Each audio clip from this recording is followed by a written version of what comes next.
যে 25শে December cake খাওয়া হারাম। বড় বড় ওলামা কেরামেরা ফতোয়া দিয়েছে কেক খাওয়াই হারাম আজকের দিনে। যা আজকের দিনে কোন রকমের কোনো কিছু পালন হবে না, এমনি সাধারণ যেরকম দিন থাকে সেরকমই আপনার 25শে ডিসেম্বর চলে যাবে। আর লেখা বসে আছে আগে থেকে এই স্ট্যাটাস দেওয়ার লেগে লেখা আছে বড়দিনের শুভেচ্ছা। বড়দিনের শুভেচ্ছা শুভেচ্ছা জায়গা জায়গা দাও না, তুমি বাদরামি করার তুমি জায়গা দাও না। তোমার কাছে মোবাইল আছে, 15,000 টাকা তুমি যা ইচ্ছা তাই করবে। অধম মুসলমান, তুমি ইতিহাস জানো না, তার জন্য এই কাজ তোমার দ্বারা হচ্ছে।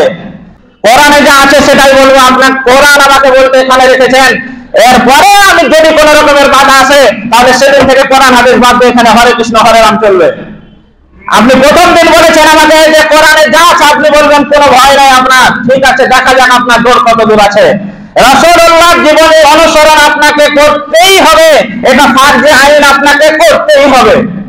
এবারে রাসূলুল্লাহর জীবনে আপনি আংশিক করবেন না পূর্ণাঙ্গ করবেন? আপনাকে পূর্ণাঙ্গ অনুসরণ করতে হবে। আমরা অনুসরণ করি আংশিক। আংশিক অনুসরণ করে আপনি পরিত্রাণ পাবেন না। তার বাস্তব আপনাকে উদাহরণ দিচ্ছে। আব্দুল্লাহ ইবনে উবাইয়ের আপনি ইতিহাস শুনেছেন যে আব্দুল্লাহ ইবনে উবাই আল্লাহ রাসূলের সঙ্গে থাকতেন। আল্লাহ রাসূল যেভাবে চুল কেটেছেন সেভাবে চুল কাটতেন। আল্লাহ রাসূল দাড়ি রেখেছিলেন, আব্দুল্লাহ ইবনে উবাইয়ের দাড়ি ছিল। আল্লাহ রাসূল জুব্বা পরতেন, আব্দুল্লাহ ইবনে জুব্বা পরতেন। সব ঠিক ছিল, কোন জায়গায় ভুল তার নেই। একটা জায়গায় খালি আল্লাহ রাসূলকে অনুসরণ করেনি, সেটা হলো রাজনৈতিক জীবনে নেতা হিসাবে আল্লাহ রাসূলকে মেনে নেননি। রাজনৈতিক জীবনে নেতা হিসাবে তার নেতা ছিল আবু জেহেল। এবার বলেন আপনার আব্দুল্লাহ ইবনে উবাই একটা অনুসরণ না করার কারণে সে মুনাফিকের সর্দার হয়ে দুনিয়া ছেড়েছে, আমরা জানি না? সে কয়টা অনুসরণ করেনি? একটা। ও তো 5 ওয়াক্তের নামাজ পড়তো। এটা আপনি তো আবার শেখাও আমাদের পিছনে নামাজ পড়েন। ও আব্দুল্লাহ ইবনে আল্লাহ নবীর পিছনে কাতারে দাঁড়িয়ে থাকতে নামাজ পড়েছে। ওই লোকটা একটা অনুসরণ না করার কারণে তাকে মুনাফিকের সর্দার হয়ে মারা গেছে। তাহলে আপনি কয়টা অনুসরণ করছেন বলেন? আংশিক অনুসরণ করে যদি পরিত্রাণ পাওয়া যেত তাহলে আব্দুল্লাহ ইবনে উবাই জাহান্নামে যেত না। ও সব দিক আল্লাহ রাসূলকে মেনেছিল, তার অনুসরণ করে জীবন যাপন করেছে, কিন্তু শুধুমাত্র রাজনৈতিক জীবনে সে নেতা হিসেবে মানেনি। আপনি আব্দুল্লাহ ইবনে উবাইয়ের ওই গুগলে সার্চ করবেন যে তার জীবনে ইতিহাস লিখবেন, চলে আসবে, দেখবেন, যে শুনে দেখবেন আপনি। তাহলে ও একটা অনুসরণ না করার কারণে যদি তার জাহান্নামে যেতে হয় তাহলে আপনাকে আল্লাহ জান্নাত দিবে কোন পাগলে বলেছে বলেন তো? আপনার অনুসরণ আমি দেখাবো। আজকে কয় তারিখ? 22 তারিখ। 2টা দিন পরে একটা দিন আসছে না? কি দিন? 25শে ডিসেম্বর আসছে না? 25শে ডিসেম্বরের ইতিহাস আপনি জানেন? আপনি তো কেক কিনা খাবার লেগে পয়সা জোগাড় করে রেখেছেন। কতজনের বউ বেটি নিয়ে কেক কাটে, ভিডিও করে আবার সোশ্যাল মিডিয়ায় ছাড়ে। দেখো 25শে ডিসেম্বর পালন করে কেক খেয়ে ভিডিও করে ছেলে মেয়েরা ছাড়ে। সুবহানাল্লাহ। 25শে ডিসেম্বরের ইতিহাস জানেন?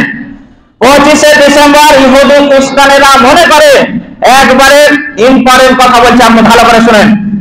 25শে ডিসেম্বর ইহুদি খ্রিস্টানেরা মনে করে যে ঈসা নবী আল্লাহর ছেলে, বলেন নাউজুবিল্লাহ। তারা যাদের অনুসরণ করে দুদিন পর কেক কাটবেন রেডি হয়েছেন তাদেরকে বলছে যে ঈসা নবী আল্লাহর ছেলে, আর আল্লাহ বলছেন আমি কাউকে জন্ম দিলে এবং আমি কারো কাছ থেকে জন্ম নিইনি।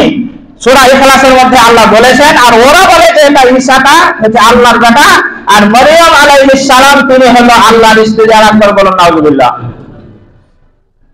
এরা এই ধারণা রাখে আর ওদের অনুসরণ করে তার জন্য তারা কেক কেটে খায় 25শে ডিসেম্বর। আর তুমি মুসলমান, আব্দুর রহমান আব্দুল্লাহ নাম রেখে তুমি 25শে ডিসেম্বর কেক কেটে খাও, মানে তোমার হায়া শরম নেই?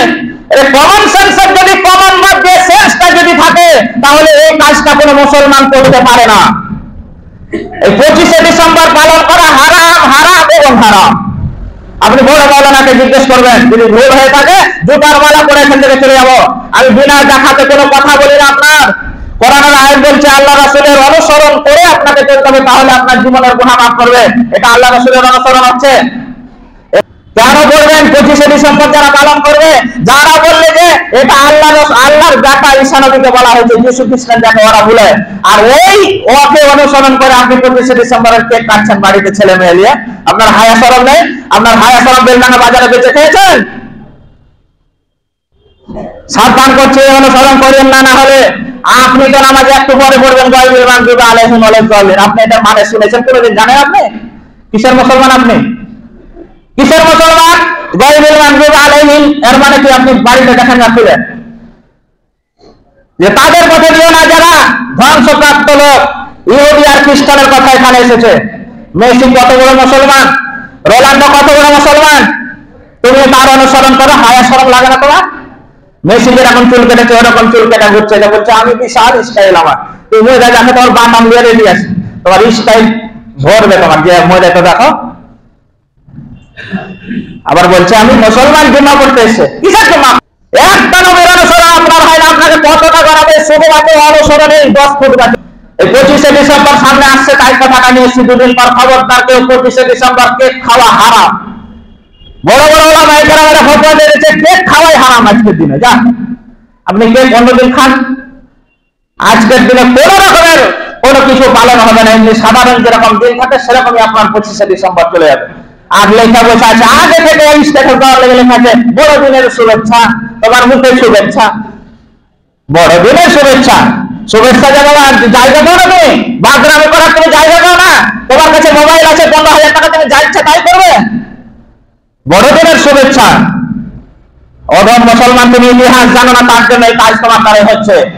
খবরদার আজকে থেকে আপনি নিয়ত করুন যে আমি এবং আমার ছেলে মেয়েদের এই 25শে ডিসেম্বর লক্ষ্য করে কোন রকমের কোন কাজ যেন না করে, নাহলে আপনি গার্জেন হিসাবে কি আমাদের মাঠে হিসাব দিবেন।